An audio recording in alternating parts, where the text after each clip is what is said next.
வேலூர் ராணிப்பேட்டையில் அமைந்திருக்கும் காசி கோவிலுக்கு எதிரே பிணம் எரியும் மயானம். கங்கை ஆரத்தியை காண வந்து ஊளையிடும் நாய்கள். பரிகாரங்கள் செய்யும் நட்சத்திர ராசி மரங்கள். தியான மடத்தில் இருக்கும் 18 சித்தர்களின் புகைப்படங்கள். ஆலயத்தை சுற்றி இருக்கும் வித்தியாச லிங்கங்கள். வேலூர் ராணிப்பேட்டை அருகே நடக்கும் அதிசயங்கள்.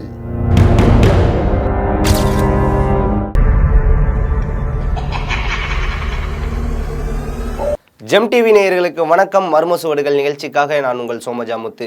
பொதுவாக நம்ம ஊரில் நடக்க அதிசயங்கள் மற்றும் ஆச்சரியங்களின் பின்னணியை இந்த நிகழ்ச்சியில் பார்த்துட்டு வரோம். அந்த வகையில் வேலூர் ராணிப்பேட்டை அருகே உள்ள ஒழுகூர் என்ற கிராமத்தில் உள்ள காசி விஸ்வநாதர் அந்த ஆலயத்தை பற்றியும் இயற்கை இறைவன் ஆசிரமத்தை பற்றியும் தான் நம்ம பார்க்க போகிறோம். வாங்க போவோம்.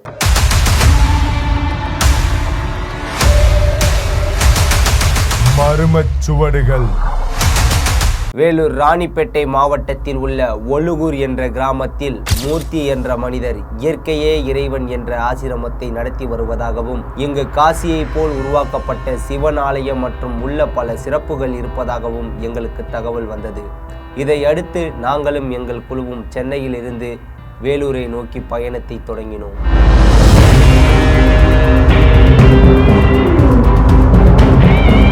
போகும் இடமெல்லாம் பச்சை பசுமையான வயல்களும் இயற்கையான காற்றும் எங்களை அன்போடு வரவேற்றது.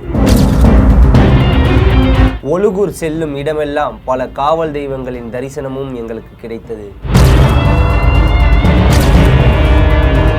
3 மணி நேர பயணத்தை தொடர்ந்து நாங்கள் ஒழுகூர் கிராமத்தை அடைந்தோம். கிராமத்தின் எல்லையில் ஒரு குளக்கரை, அதில் சுமார் 30 அடிக்கு மேலாக ஒரு ஆஞ்சநேயர் சிலையும் இருந்தது. ஆஞ்சநேயரை வணங்கிவிட்டு ஆதிகாசி பீடத்தை நோக்கி பயணித்தோம். ஒருபுறம் பசுமை நிறைந்த வயலும் கோவிலுக்கு எதிரே ஒரு மயானமும் இருந்தது. அந்த ஆதிகாசி மடத்தின் அருகே இருந்த ராட்சத ஆலமரத்தின் விழுதுகளில் சாக்குப்பைகள் நிறைய கட்டி தொங்கவிடப்பட்டு இருந்தது. உள்ளே செல்லும் போது ஹரிச்சந்திரன் ஆலயம் ஒன்று இருந்தது. நாங்கள் ஆலயத்திற்கு சென்றோம். நாங்கள் எடுத்து சென்ற ட்ரோனை வைத்து அங்கு தியான நிலையில் இருந்த சிவனை வீடியோ எடுத்து கொண்டு இருந்தோம். திடீரென வேகமாக காற்று அடித்து வீடியோ எடுக்க விடாமல் ட்ரோனை கீழே தள்ளியது எங்களுக்குள் ஒரு அச்சத்தை ஏற்படுத்தியது.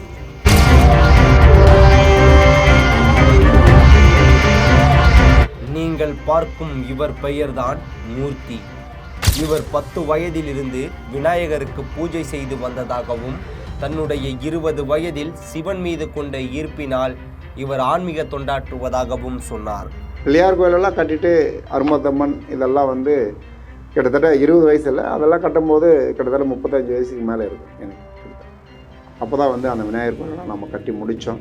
அதுவும் நாம் இல்லை, இறைவனுடைய அருளால் ஊர் மக்கள் கூடி எல்லோ இளைஞர்களும் அதில் ஒருவன் நான். என்னால் கட்டப்பட்டது என்று கண்டிப்பாக அது சாத்தியமில்லை. இறைவனால் கட்டப்பட்டது, மக்களுடைய அருளால் அது கட்டப்பட்டது. அதில் அடியேன் ஒருவன். இவருக்கு ஒரு மகன் ஒரு மகள் உண்டு. தன் மகளுக்கு திருமணமாகிவிட்டதாகவும் தன் மகன் உடல்நிலை சரியில்லாமல் இறந்து விட்டதாகவும் கூறினார். எனக்கு ஒரு மகள் அபிராமி. அவளுக்கு திருமணம் நடந்து 5 வருடங்கள் ஆகிறது. எனக்கு ஒரு மகன், அவன் பேர் OM கிஷோர். 24/11/2019 பிளட் கேன்சர் அதனால் பாதிக்கப்பட்டு இறைவனடி சேர்ந்தார். அதைத் தொடர்ந்து இறைவனோடு நாம் பயணிப்பது தான் சிறந்தது என்று நான் இறைவனோடு இதுநாள் வரையிலும் பயணித்து கொண்டிருக்கிறேன். மனைவியும் தானும் இணைந்து தான் இந்த ஆதிகாசி பீடத்தை நடத்தி வருவதாக சொன்னார். என்னுடைய தாய் இல்லாமல் ஒரு செயலும் நான் செய்ய மாட்டேன். எல்லாமே என்னுடைய தாய் தான். ஒரு சில விஷயங்கள் என்னுடைய தாய் என்ன சொல்கிறதோ அதை தான் நான் செய்வேன். என்னுடைய மனைவி ஞான சௌந்தரி. இன்று என்னுடைய மனைவி என்னோடு இருந்து இந்த ஆசிரமத்தை அவர்கள்தான் பராமரிக்கிறார்கள். அடியேன் ஒரு அரசு வேலையில் இருக்கிறேன். சென்னையில் நடத்துனராக பணியாற்றுகிறேன். ஆனால் தெய்வீக பணி என்னை இறைவன் அடிக்கடி இந்த பணியில் அவர் செய்ய சொல்லி எனக்கு ஒரு அசீர வாக்குகள் கொடுப்பார். நிறைய பணிகள் செய்வேன், ஆனால் நான் யாரிடமும் சொல்வதில்லை. எனக்கும் தெரியாது, சில பணிகள் நான் செய்து கொண்டே இருப்பேன். அடிக்கடி நான் வேலைக்கு செல்வது கிடையாது. எல்லோரும் சொல்வார்கள் வேலை கவர்மெண்ட் வேலை செய்கிறான், இது போல் சுற்றிக்கிட்டே இருக்கிறான்ட்டு. அதை பற்றி நான் கவலை கிடையாது. அதனால் நான் அதை பற்றி நான் எதையும் கேர் பண்ணுறது கிடையாது. என்னால் முடிஞ்சது இறைவனுடைய தொண்டாக நான் செய்து கொண்டே இருக்கிறேன். இறைவனுடைய அருளால் இனியும் நிறைய மக்களுக்கு நிறைய தொண்டுகள் செய்ய வேண்டும் என்று நினைக்கின்றேன். இறைவனுடைய அருளால் கண்டிப்பாக இந்த ஸ்ரீ இயற்கையே இறைவன் ஸ்ரீ ஆதிகாசி பீடத்தின் மூலமாக மக்களுக்கு நிறைய தொண்டுகள் செய்வேன் என்று இறைவனுடைய அருளால் நம்புகிறேன். பின்பு இறைவனின் அருளால் அயோத்தி ராமர் கோவில் கும்பாபிஷேகம் முடிந்து இந்த காசி விஸ்வநாதருக்கு கும்பாபிஷேகம் நடத்தப்பட்டதாம். இந்த ஆலயம் மெதுவாக இறைவனுடைய சிவபெருமானுடைய சக்தியால் அப்படி மெல்ல மெல்ல நகர்ந்து இன்றைய காலகட்டத்தில் இயற்கையினுடைய அருளால் இயற்கை காசி விஸ்வநாதீஸ்வரர் வடக்கு நோக்கி சுதையில் ஒரு சிவன் சிலை உருவாக்கப்பட்டு சமீப காலமாக 22/2/2024 அன்று மகா கும்பாபிஷேகம் நடைபெற்று அடியார் பெருமக்களும் பொதுமக்களும் சிவனடியார் பெருமக்களும் ஏராளமாக கலந்து கொண்டு சிறப்பாக இந்த ஆலயம் அன்று கும்பாபிஷேகம் நடைபெற்றது. நடைபெற்ற நேரத்தில் இறைவனுடைய மிகப்பெரிய சக்தியால் 20க்கும் மேற்பட்ட கருடங்கள் வானத்தில் வட்டமிட்டு இந்த ஆசிரமத்தை அவர்களுடைய இயற்கையினுடைய அருளால் இங்கு அவர்கள் அருளால் ஆசீர்வாதிக்கப்பட்டு இன்றும் இந்த ஆசிரமம் தொடர்ந்து நடைமுறையில் இறைவனுடைய அருளால் நித்திய பூஜைகள் நடைபெறுகிறது. காசியிலிருந்து தண்ணீர் எடுத்து வந்து செயற்கையாக 3 நதிகள் அமைத்து நதிகளுக்கு நடுவே இந்த காசி விஸ்வநாதரை வைத்துள்ளனர்.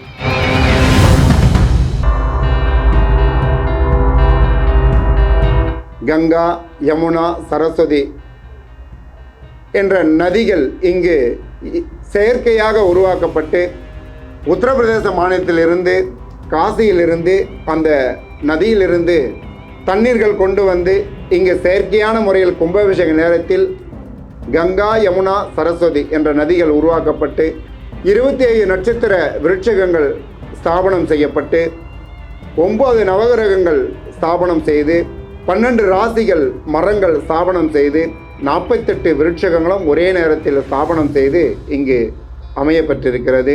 இங்கு உள்ள இந்த தியான நிலையில் உள்ள சிவன் காசியில் உள்ளது போல அமைக்கப்பட்டதாகவும் ஆலயத்திற்கு எதிரே மயானம் இயற்கையாக அமைந்ததாகவும் சொன்னார். இந்த ஆலயத்தில் சிறப்பு இயற்கையினுடைய அருளால் பிரபஞ்சத்தினுடைய சக்தியால் காசியில் எப்படி அங்கே பிணங்கள் எரிகின்றதோ அதே போன்று இந்த ஆலயத்தில் எதிரே சுடுகாடு, அங்கே பிணங்கள் எரிக்கின்றன. அது பக்கத்தில் சிறிய ஒரு நீரோடை, அங்கே காசியில் ஒரு கங்கை. ஆகவே இந்த ஆலயம் இயற்கையாக பிரபஞ்சத்தினுடைய சக்தியாக இயற்கையாக சிவனால் அமைக்கப்பட்டது என்று அடியேனுடைய கருத்து. கோவிலுக்குள் தொண்டு செய்யும் நபரிடம் பேசத் தொடங்கினோம். அப்பொழுதுதான் எங்களுக்கு அவர் பெயர் ரேணு என்றும் இவர் அருகில் உள்ள வாங்கூரை சேர்ந்தவர் என்றும் அவர் மேஸ்திரி வேலை செய்து வருவதும் தெரிய வந்தது. நான் எங்கள் ஊரில் விநாயகர் அபிஷேகம் பண்ணிக்கிறேன்.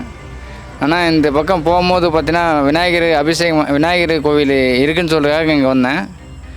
ஆனால் சின்னதாக விநாயகர் கோவில் சின்னதாக இருந்துச்சு. அப்போ விநாயகர் கோவில் இருக்குது. ஆனால் இங்கே என்னென்னா கூரை வீட்டில் விநாயகர் இருக்கார். அந்த கூரை வீட்டில் விநாயகர் இருக்கிறது இல்லாமல் தரை மண் தரை போட்டு நம்ம வெளியே தான் சாணி தொளிப்போம். இப்போ எல்லாமே டவுன்லலாம் நான் தண்ணியால் தொளிக்கிறாங்க. ஆனால் இங்கே எல்லாமே டைல்ஸ் ஓட்டுறாங்க, கிரானைட் கல்லாம் போடுறாங்க. ஆனால் இந்த விநாயகர் கோவிலில் சாணம் மொழவி அங்கே தியானம் பண்ணுறாங்க. இந்த விநாயகர் வந்தாவே நம்ம போனாவே நம்மளுடைய இயற்கையாகவே நம்ம நம்ம உடம்புல எந்த பிரச்சனை இருந்தாலும் நம்ம இங்கே போனாவே நம்ம ஒரு நல்லது நடக்கும். அந்த மாதிரி விநாயகர் கோவில் இருக்குன்னு நான் வந்தேன்.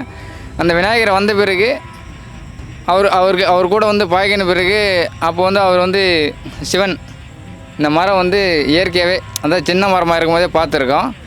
நம்ம வெள்ளாமையை சாப்பிட்ற மாதிரி அந்த மரம் இது. இந்த மரம் வந்ததால் வந்து இவர் என்ன பண்ணார், அப்போ வந்து சிவன் வைக்கலாம் அப்படின்னு சொல்லிட்டு இவர் மனசில் நினச்சாரு. சிவன் வச்சிருக்காரு. இங்கு வந்து அவர் சிவன் மீது அதிக பற்று கொண்டதாகவும் இங்கு வரும் முன் விநாயகர் பக்தராக இருந்ததாகவும் இப்பொழுது தன் வாயை திறந்தால் நமச்சிவாய என்ற மந்திரம்தான் வருவதாக சொன்னார். எனக்கு தெரிஞ்சு நான் வந்து எனக்கு சிவனே எனக்கு கும்பிட்ன இதுவும் இல்லை. ஆனால் நான் இங்கே வந்த உடனே ஓம் நமச்சிவாயன்னு சொல்கிறேன். சிவனுடைய பக்தன் மாதிரி ஆகிட்டேன். விநாயகர் பக்தனாக இருந்தால் வந்து சிவன் பக்தனாக மாற்றிட்டாங்க. இந்த இடத்துக்கு வந்து பிரதோஷத்துக்கு பௌர்ணமிக்கெல்லாம் வந்து அபிஷேகம் பண்ணுவேன். அவரை தொடர்ந்து இந்த ஆதிகாசி பீடத்திற்கு தினமும் வரும் பக்தரிடம் பேசினோம். அவர் இங்கு வந்தால் மன நிம்மதி கிடைப்பதாக சொன்னார். அனைவருக்கும் வணக்கம். நான் இந்த ஊரை சார்ந்தவன் தான், ஒழுகூர். என் பேர் சரவணன். நான் வீட்டில் எவ்வளோ மன கவலைகள், மன உடைச்சல்கள், எந்த ஒரு கவலை இருந்தாலும் இந்த ஆலயத்துக்கு வந்தால் எனக்கு எல்லாமே தீருது. ஊர் அவுட்டரில் ஒரு இயற்கை சூழல் இந்த கோவில் இருக்கிறதுனால இந்த கோவிலுக்கு வந்தால் எனக்கு எல்லா வித மன நிம்மதியும் கிடைச்சிருக்கு. அது மட்டும் இல்லாததற்கு ஈன்றது செய்வோம் அப்படின்ற எங்கள் ஐயாவோட நோக்கத்தினாலையும் கடவுளினுடைய அருளாலையும் இங்கே தினமும் காலையில் 7 மணி அளவில் மூலிகை கஞ்சி இங்கே அனைத்து ஏழைகளுக்கும் கொடுக்கப்படுகிறது. இங்கே ஏழைகள் மட்டும் இல்லாத சிவபக்தர்கள் அனைவரும் இந்த கஞ்சி அருந்த நிறைய பேர் இந்த கோவிலை தேடி வராங்க. அது மட்டும் இல்லாத எங்கள் ஐயாவால் பல கோவில் நிறுவப்பட்டிருக்கு. சுயம்பு ஸ்ரீ மாகமல்லியார் கோவில்ன்றது வந்து ஒரு சிறிய கோவில் இன்றைக்கி பெரிய கோவிலாக கட்டி அதன் பக்கத்தில் தியான பீடம், திருவள்ளுவர் பூங்கா அமைச்சு ஐயா கொடுத்தாரு. அது மட்டும் இல்லாத அரும்பாத்தாம்மன் அப்படின்ற ஒரு ஆலயத்தை ஐயா கட்டி கொடுத்தாரு. மேலும் இங்கு உள்ள ராசி நட்சத்திர மரங்கள் அங்கு வரும் பக்தர்களிடம் பேசும் பொருளாகவே உள்ளது.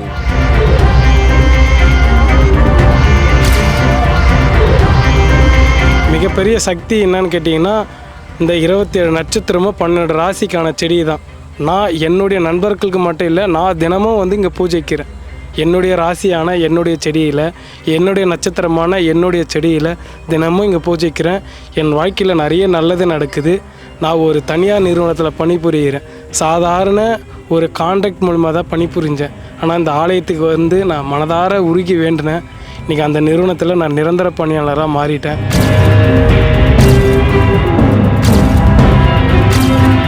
வருடத்தில் 365 நாட்களும் இந்த ஆலயத்தில் சிவபூஜை நடக்குமாம்.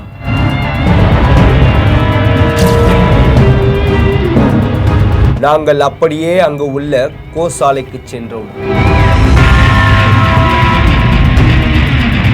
கோசாலையா அப்படின்னா என்ன என்று எங்களுக்குள் கேள்விகள் எழும்பியது. கோமதா, கங்கா, யமுனா, சரஸ்வதி என்று 3 மாடுகள், நாட்டு பசு மாடுகள் 3 மாடுகள் இருந்தன. அதில் ஒரு மாடு சரஸ்வதி என்ற ஒரு பசு சமீப காலமாக உடல்நிலை சரியில்லாத காரணத்தால் அது தவிர்க்கப்பட்டது. கங்கா, யமுனா என்ற நாட்டு பசு தற்போது இருக்கின்றது. இன்னொரு பசு காங்கேயம், அதற்கு பேர் காவேரி என்று அழைக்கப்பட்டு சமீப காலமாக தான் இங்கே அந்த பசு வந்தது. இப்பொழுது அதுவும் அந்த கோசாலையில் சேர்த்து தொடர்ந்து பூஜைகள் நடைபெறுகிறது. அந்த இடத்தோட பேர் கோசாலை. கங்கா, யமுனா, சரஸ்வதி கோசாலை. அங்கே என்னென்ன பண்ணுவீங்க? காலையில் வந்து கோபூஜை பண்ணுவோம். என்ன மாதிரி பூஜை நார்மலாக வந்து எல்லாத்துக்குமே வந்து எல்லா பசுக்கும் மஞ்சள் குங்குமம் வைத்து பூ அர்ச்சனை செய்து எல்லாரும் இந்த உலகத்தில் உள்ள எல்லா மக்களும் இன்றைய பொழுது நல்ல நோய் நொடி இல்லாமல் நன்றாக வாழணும் என்று பிரார்த்தனை செய்து பூஜை செய்கின்றோம். வெளியே வந்ததும் ஒரு அழகிய காங்கேயம் பசுவும் இருந்தது. திருவண்ணாமலையில் உள்ளது போல எல்லா திசைகளிலும் லிங்கங்கள் இருக்கிறது என்று பல திடுக்கிடும் விஷயங்களை எங்களிடம் பகிர்ந்து கொண்டார். அதாவது திருவண்ணாமலையில் எப்படி நாம் ஒவ்வொரு திசைக்கும் ஒவ்வொரு லிங்கம் வணங்குகின்றோமோ அதே போன்று 8 திசையிலும் 8 லிங்கங்கள் இங்கு அமையப்பெற்று இறைவனுடைய அருளால் காசிக்கு சென்றால் என்ன புண்ணியமோ, திருவண்ணாமலைக்கு சென்றால் என்ன புண்ணியமோ, இந்த ஆலயத்திற்கு வந்தால் அந்த புண்ணியம் கிடைக்கும் என்று மக்களாலும் இயற்கையினுடைய அருளாலும் பிரபஞ்சத்தினுடைய சக்தியாலும் அடியேன் அதை உணர்கிறேன்.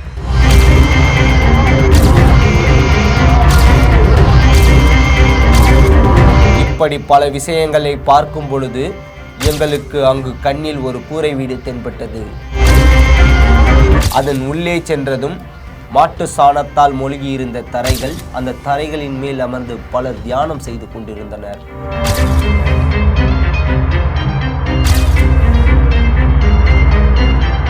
மூர்த்தியும் அங்கு தியானத்தில் இருந்தார்.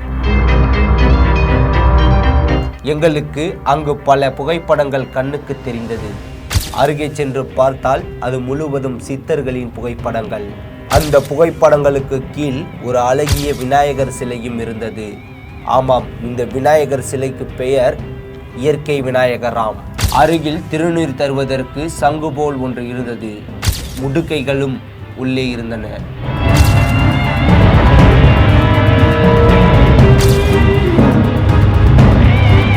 தியானம் முடிந்த பிறகு இந்த தியான மடத்தை பற்றியும் இயற்கை விநாயகரை பற்றியும் அதில் உள்ள 18 சித்தர்களை பற்றியும் எங்களுக்கு எடுத்துரைத்தார் மூர்த்தி. சுயம்பு இயற்கை ஞான விநாயகர், அதற்கு மேலே 18 சித்தர்களுடைய பசுஞ்சாணத்தால் மெழுகிய நாட்டு பசுஞ்சாணம் போட்டு வாரத்தில் ஒரு முறை மெழுகி அதிலே தியானம் செய்கின்றோம். இது இன்றைய காலகட்டத்தில் டைல் கிரானைட் அப்படின்ற ஒரு காலகட்டத்தில் இன்றைய தலைமுறைகள் சாணம் போட்டு மெழுகுனா அந்த தரை எப்படி இருக்குதுன்னு தெரியாத காலகட்டத்தில் இன்றைய மனிதர்கள், குழந்தைகளெல்லாம் இதை பார்க்க வேண்டும் என்பதற்காக இதை நாங்கள் மெயின்டைன் பண்ணி இந்த தரையை போட்டு இங்கே உட்காந்து தியானம் செய்கின்றோம். ரொம்ப சித்தர்களுடைய அருளால் இதெல்லாம் நடைபெற்றது என்று அவர்களுடைய குறிப்பில் ஏற்பட்டது.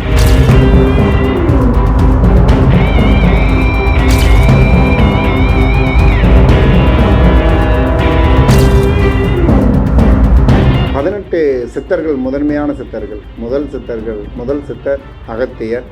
அதைத் தொடர்ந்து ஒவ்வொரு சித்தராக நந்திதேவர் பெருமான், திருமூலர், கோரக்கர், போகர், ராமதேவர், தன்வந்திரி, குதம்பை சித்தர், கரூரார், இடைக்கால சித்தர், வால்மீகி சித்தர், பாம்பாட்டி சித்தர், கொங்கனார், சுந்தரானந்தர், மச்சமுனி, கமலமுனி, சட்டமுனி, பதஞ்சலி என்று 18 சித்தர்களுடைய உருவமாக. இந்த உருவம் பார்த்தீங்க அப்படின்னு சொன்னால், பார்ப்பீங்க வீடியோவில் ஐயா எடுத்திருக்காரு, அதை பார்க்கும்போது பார்த்தீங்க அப்படின்னு சொன்னால் ஒரு வித்தியாசமாக இருக்கும். எப்படி சித்தர்கள் அன்று இருந்தாங்களோ அது போன்ற ஒரு உருவம் இங்கு பொறிக்கப்பட்டு இந்த இடத்தில் சித்தர்களும் இருக்கிறார்கள் என்று நம்பிக்கையோடு இங்கே தியானம் செய்யும். இந்த ஆசிரமத்தில் காலை 8 மணிக்கு அங்கு வரும் மக்களுக்கு தினமும் மூலிகை கஞ்சி கொடுப்பார்களாம். இந்த ஆலயத்தில் காசியை போலவே எதிரே உள்ள மயானத்தில் பிணங்கள் எரிந்தாலும் இங்கு பூஜை நடந்து கொண்டு தான் இருக்குமா. எப்படி காசியில் தினமும் குறைஞ்சபட்சம் ஒரு 350 பிணங்கள் எரிக்கிறாங்கன்னு சொல்லிட்டு நான் சமீபத்தில் படித்தேன். அதே போல் தான் அங்கே தீட்டு இது அது எதுவுமே கிடையாது, நாமளாக ஏற்படுத்துனது. இறைவனுடைய அருளால் இங்கேயும் அதேமாரி எந்த ஒரு டெத்து, அதாவது மரணங்கள் நடந்தாலும் இயற்கையினுடைய அருளால் இங்கே பூஜைகள் தொடர்ந்து நடைபெறும். அதே மாதிரி நீங்கள் பூஜை பண்ணிட்டு இருக்கும்போது அந்த பிணங்கள் அங்கே எரிச்சிட்டு பூஜை செஞ்சு நடந்துருக்கு. அப்புறம் எரிச்சிட்டே இருப்பாங்க. இப்போ சமீபத்தில் எரிக்கிறது முன்னாடி தான் எரிப்பாங்க. இப்போ சமீப காலமாக ஒரு 6 மாதத்துக்கு முன்னாடி பக்கத்துலேயே ஒரு ஐயர் அவங்கெல்லாம் பக்கத்தில் தான் எரிப்பாங்க. அது நடந்தது. பூஜையும் நடந்துக்கிட்டே இருக்குது. அது எந்த விதமான இதுவும் கிடையாது. அங்கே எப்படி காசி விஸ்வநாதரில் ஆலயத்தில் எப்படி பூஜைகள் நடந்து பக்தர்கள் தினமும் தரிசனம் பண்ணிக்கிட்டே இருக்காங்களோ அம்பாட்டுக்கு எரிஞ்சிகிட்டே இருக்கும். எரிஞ்சது திரும்ப சாம்பல் கங்கையில் தள்ளுவாங்க. அது கங்கையில் போயிட்டே இருக்கும். அப்போ பூஜை நடந்துகிட்டே இருக்கும். வரும் பக்தர்கள் வந்துகிட்டே இருப்பாங்க. அதே போல் தான் இங்கே அம்பாட்டுக்கு நடந்துகிட்டே இருக்குது. பூஜை நடந்துகிட்டே இருக்குது. வரும் பக்தர்கள் வந்துகிட்டே இருப்பாங்க. இப்போ கூட சமீபத்தில் ஒரு 4 நாளைக்கு முன்னாடி ஒரு இறைவனடி சேர்ந்தார். அவர் போகும்போது கூட இங்கே பூஜை நடந்துகிட்டு தான் இருந்தது. அதெல்லாம் எதுவுமே நிப்பாட்ட முடியாது. அங்கே எப்படி வழக்கமாக என்ன நடக்குதோ அதே மாதிரி தான் இங்கே. இந்த ஆதிகாசி பீடத்தில் இரவு நேரங்களில் நடக்கும் கங்கை ஆராத்தி மிகவும் சிறப்பு வாய்ந்தது.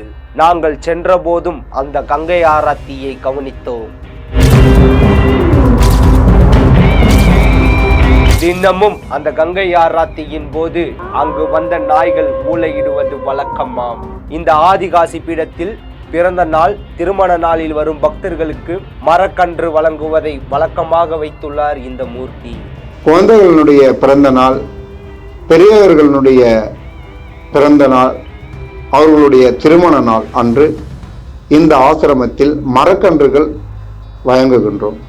அனைவரும் இந்த மரக்கன்றுகள், யார் பொதுமக்களாக இருந்தாலும் சரி, பக்தர்களாக இருந்தாலும் சரி, எல்லாருக்குமே மரக்கன்று தரோம்.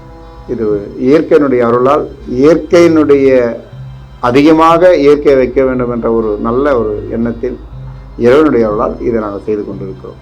காசியை போலவே பாரத மாதா சிலையையும் ஆதிசங்கரர் சிலையையும் இங்கு காண முடிகிறது. காசி விஸ்வநாதர் திருக்கோயிலில் இருக்குதோ அதே போன்று இங்கே ஒரு பாரத மாதா நாம் வச்சுருக்கோம். பக்கத்திலேயே ஆதிசங்கரர் சிலையும் நாம் அதை வச்சுருக்கோம். இந்த இடத்தில் ராசிகளுக்கும் நட்சத்திரங்களுக்கும் தனித்தனி மரங்கள் வைக்கப்பட்டுள்ளது.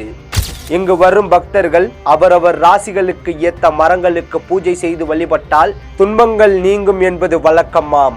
27 நட்சத்திரங்கள், 9 நவகிரகங்கள், 12 ராசிகள், ஒவ்வொரு நட்சத்திரத்திற்கும் ஒவ்வொரு மரங்கள் சித்தர்கள் அருளியது. சித்தர்கள் அவர்களுடைய வழிகாட்டுதல் பேர் அந்த மரங்கள் இவங்க சொன்னது தான். அந்த மரத்தை நாம் ஏட்டில் எடுத்து இங்கே நம்ம பதிய வச்சு இங்கே வந்து ஸ்தாபனம் பண்ணியிருக்கோம். 48 மரங்களும் ஸ்தாபனம் செய்து இன்று ஓரளவுக்கு வந்து பெரிய செடியாக இருக்குது. வரும் காலகட்டத்தில் 48 சிவலிங்கங்கள் பிரதிஷ்டை செய்ய வேண்டும் என்று இறைவனுடைய அருளால் ஒரு அசிரீர வாக்கு. அது விரைவில் செய்ய வேண்டும் என்று அடியேன் நினைக்கின்றேன். இறைவனுடைய சக்தியால் கண்டிப்பாக அந்த 48 சிவலிங்கங்கள் வைக்க வேண்டும். ஒவ்வொரு மரத்திற்கும் ஒரு சிவலிங்கம். சிவலிங்கம் வந்து சிவனடியார்கள் பூஜை செய்வார்கள், ஐயர்கள் பூஜை செய்வார்கள். ஆனால் ஒரு சாதாரண மக்கள் வந்து சிவனை பூஜை செய்யலாம் என்றால் ஒரு ஆகாத ஒரு காரியம். ஆனால் இந்த ஆதிகாசி பீடத்தில் 48 விருட்சகங்கள் ஸ்தாபனம் செய்து அது கூட இப்போ வரும் காலத்தில் சிவலிங்கம் பிரதிஷ்டை செய்ய போகிறோம். அந்த செய்ய போகிற நேரத்தில் எந்தெந்த நட்சத்திரம் இருக்கார்கள், எந்தெந்த சிவனை வந்து நம்ம வந்து பூஜை பண்ணலாம். அப்போது எல்லாருக்குமே அந்த வாய்ப்பு இருக்குது. கடவுளினுடைய அருளால் எல்லா பக்தர்களும் எல்லாருமே வந்து இங்கே சிவலிங்கத்தை டைரெக்டாக பூஜை பண்ணலாம். நேராகவே பூஜை பண்ணக்கூடிய ஒரு வாய்ப்பு இறைவனுடைய அருளால் சிவபெருமான் தரப்போகிறார். இயற்கையாகவே வந்த விலாமரத்தின் அடியில் இருக்கும் இயற்கை ஈஸ்வரரை வழங்கினால் போதும் வாழ்க்கை செழிக்கும் என்பது வழக்கம். இயற்கை ஈஸ்வரருக்கு எதிரே சிவனுக்கு மிகவும் பிடித்த வில்வ மரமும் உண்டு.